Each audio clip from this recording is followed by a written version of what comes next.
Pengadilan Negeri Sabang akhirnya mengeksekusi lahan milik Badan Pengusahaan Kawasan Sabang atau BPKS yang belum dikosongkan warga. Menurut Pengadilan Sabang, langkah yang dilakukan ini sudah melalui proses hukum yang sesuai. Pengadilan Negeri Sabang telah mengeksekusi lahan milik BPKS Sabang yang belum juga dikosongkan oleh warga.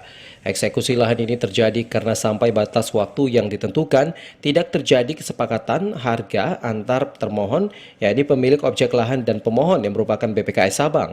Setelah proses konsinyasi atau penitipan uang sebagai bentuk ganti rugi atas pengalihan hak warga, termohon tidak juga mengambil uang ini di PN Sabang. Tanah milik Syakubat dengan luas 129 meter persegi dengan nilai ganti rugi 223,363 juta rupiah akhirnya dilakukan eksekusi atau pengosongan pada 9 Februari lalu.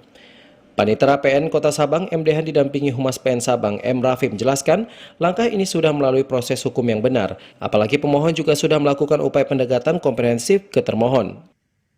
Saat setelah penitipan uang si pihak termohon tidak mengambil uangnya, secara otomatis sebetulnya kepemilikan ataupun hak yang ada yang dikuasai oleh termohon secara otomatis dapat dilakukan pengosongan oleh si pemohon itu sendiri.